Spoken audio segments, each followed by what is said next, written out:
మహోన్నతమైన పరిశుద్ధ నామానికి మహిమ ఘనత ప్రభావములు కలుగును గాక. హల్లెలూయా హల్లెలూయా.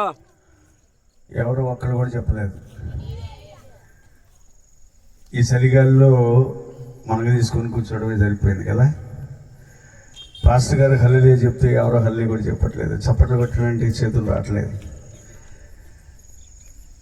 కాసేపు ఒక 2 గంటలు 3 గంటలు మనం చలిగాల్లో ఉండడానికి ఎంతగా మనం ప్రయాసపడుతున్నాం, కష్టపడుతున్నాం. కానీ ప్రభు అయిన యేసుక్రీస్తు ఈ చలిగాల్లో, ఈ శీతాకాలంలో ఆయన పశువుల పాకలో కలాంటి ఆర్భాటం లేనటువంటి ఒక చిన్న పశువుల పాకలో, ఈ చిన్న కొట్టం లాంటి ఆ యొక్క పశువుల పాకలో జన్మించాడు మన కొరకు. చల్లగాలిలో చాటు లేక చిన్న వయసులో దేవుడు ఎంత ఇబ్బంది పడ్డాడో మన కొరకు భూలోకానికి రావడానికి. కాబట్టి ఈ క్రిస్మస్ సంబరాలు మన జీవితాల్లో వెలుగును పంచాలి. మొదటిగా మరి ఈ రాత్రి దేవుని యొక్క వాక్యం అందించడానికి వచ్చిన దేవుని దాసులు రెవరెండ్ డాక్టర్ ప్రెసిడెంట్ అజయ్ గారికి ప్రత్యేక వందనాలు తెలియపరుస్తూ ఉన్నాను. అలాగే నన్ను ప్రేమతో ఆహ్వానించినటువంటి మా ప్రియ మిత్రులు, మంచి స్నేహితులు మరి స్టీవెన్ అయ్య గారికి, అమ్మగారికి కూడా ప్రత్యేకంగా వందనాలు తెలియపరుస్తున్నాను. కూడి వచ్చిన మీకు అందరికీ వందనాలు. Praise the lord. 2 చేతులు పైకి ఒకసారి స్తోత్రం చెప్పండి అందరు కూడా. హల్లెలూయా హల్లెలూయా. మంచిది. అయ్యగారు ఇందాక సాక్ష్యాన్ని చెప్తా ఉన్నప్పుడు ఆ ప్రోగ్రెస్ లో ఒకసారి నేను 2002వ సంవత్సరానికి వెళ్ళాను. ఆయన చెప్తా ఉన్నప్పుడు 2005వ సంవత్సరంలో రాజస్థాన్ ఆ ప్రాంతానికి సేవ నిమిత్తం అయ్యగారు వెళ్ళారని చెప్పారు. 2002వ సంవత్సరంలో నేను ఆ అనుభవాన్ని ఎదుర్కొన్నాను. మేమైతే అక్కడ మతోన్మదులు మా మీద దాడి చేసినప్పుడు రైల్వే స్టేషన్లోనూ, ఇంకా హోటల్స్లోనూ, ఇంకా కొంతమంది దేవుని సేవకులు బాత్రూమ్స్లో కూడా దాక్కున్నారు. అటువంటి పరిస్థితుల్లో వాళ్ళు దాడి చేసినప్పుడు సేవ అంటే సావు లాంటిదండి. దేవుని యొక్క సేవకు వచ్చామంటే అందులోనూ సుఖాలు ఉంటాయి, కష్టాలు ఉంటాయి. సుఖాల కంటే కూడా కష్టాలు ఎక్కువ ఉంటాయి.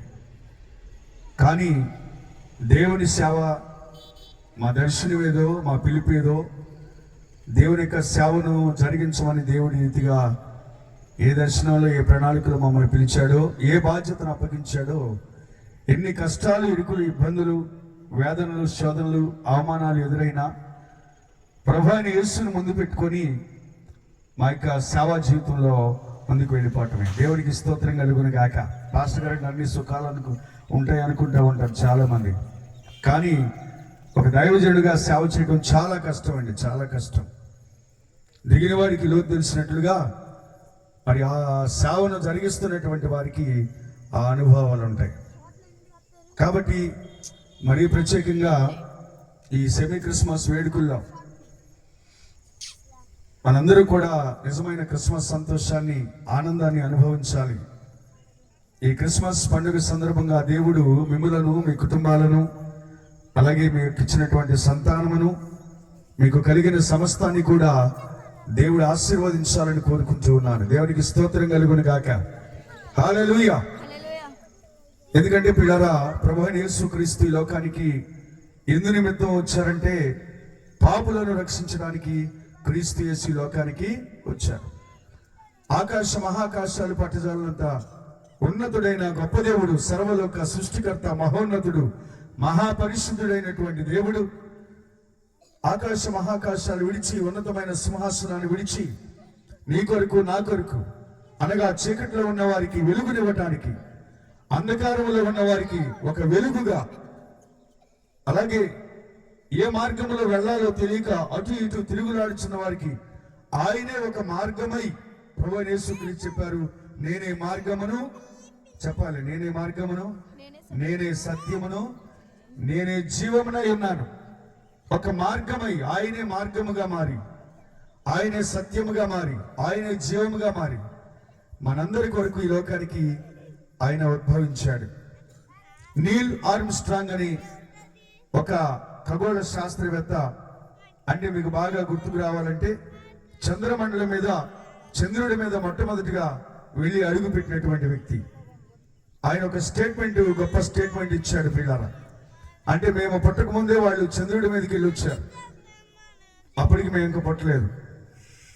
అలాగే మనం చూస్తే ప్రియులారా, ఆయన ఇచ్చినటువంటి గొప్ప స్టేట్మెంట్ ఏంటంటే, ఆయన ఆకాశ మండలానికి వెళ్ళి చంద్రుడి మీదకి వెళ్ళి భూమి మీదకి రాగానే విలేకరులందరూ వీడియోలు మైకులు పట్టుకెళ్ళి, ఈ భూలోకంలో ఎవరు సాధించలేని ఘనత మీరు సాధించారు కనుక మీకు ఎలా ఉంది, మీరు ఎలా ఫీల్ అవుతున్నారు, దాన్ని మీరు చాలా గొప్ప పని చేశారు అని విలేకరులందరూ కూడా అడుగుతూ ఉంటుంటే, ఆయన చెప్పినటువంటి మంచి పని ఏంటంటే, ఒక మంచి మాట ఆయన చెప్పారు. నేను చంద్రుడి మీదకి వెళ్ళి తిరిగి భూమి మీదకి రావటం గొప్ప విషయం ఏమీ కాదు. నేను చంద్రుడి మీద నుంచి భూమిని చూసినప్పుడు టెలిస్కోప్ లో ఒక చిన్న నారింజ పండులాగా కనపడింది నాకు భూమి. అయితే నేను చంద్రుడి మీదకి వెళ్ళి ఈ భూమి మీదకి రావడం గొప్ప విషయం కాదు, కానీ నేను అక్కడ ఉన్నప్పుడు చేసిన ఆలోచన ప్రకారముగా ఆకాశ మహాకాశాలకు సృష్టికర్త అయినటువంటి దేవుడు, ఆకాశ మహాకాశాలని పట్టజాలనంత దేవుడు, ఆకాశమును జానతో కలవగలిగినటువంటి దేవుడు, మహాసముద్రపు నీటిని దోసిలతో పట్టగలిగినటువంటి దేవుడు, భూమిని తన పిడికిటిని బంధించినటువంటి దేవుడు, అంత ఉన్నతుడైన గొప్ప దేవుడు తనను తాను తగ్గించుకొని తనను తాను రిక్తునిగా చేసుకొని ఒక చిన్న అణువుగా ఆత్మ ద్వారా ఈ భూమి మీదకి రావటం గొప్ప విషయం అన్నాడు ఆయన. హల్లెలూయా, హల్లెలూయా. నేను చంద్రుడి మీదకి వెళ్ళి భూమి మీదకి రావడం గొప్ప విషయం కాదు, సృష్టికర్త భూమి మీదకి రావడం గొప్ప విషయం అని చెప్పి ఆయన ఇచ్చినటువంటి స్టేట్మెంట్ గొప్పది ప్రియులారా. అందుకని యేసు ప్రభు వారు నీ కొరకు నా కొరకు ఈ లోకంలో ఆయన మానవ అవతారిగా జన్మించి ఈ లోకంలో నీకు నాకు రక్షణ కలుగజేశారు. చీకట్లో ఉన్న మనకు ఆశ్చర్యకరమైన వెలుగును ప్రసాదించారు. ఇంకా రక్షణ పొందని వారు, ప్రభువుని ఎరుగనటువంటి వారు, మారు మనసు పొందినటువంటి వారు, యేసు ప్రభువుని రక్షకునిగా దేవుడిగా అంగీకరించిన వారు అంగీకరించాలి ప్రియులారా. యేసు ప్రభు ఒక్కడే నిజమైన దేవుడని ఈ సందర్భంగా నేను మీకు తెలియపరుస్తున్నాను. ఆయన రక్తము వల్ల మీకు రక్షణ కలుగుతుంది, పాప క్షమాపణ కలుగుతుంది, పరలోకానికి వెళ్ళడానికి ఆయన మార్గమై ఉన్నాడు. క్రైస్తవం అంటే, క్రీస్తు అంటే మార్గము, ఆయన మతము కాదనే విషయాన్ని జ్ఞాపకం చేస్తూ ఉన్నాను. ఈ యొక్క మాటలో దేవుడు దీవించునుగాక. ఆమేన్. సమయం ఇచ్చిన దావిదాసులకు మరొకసారి వందనాలు తెలియపరుస్తూ ఉన్నాను. దేవుడు మిమ్మల్ని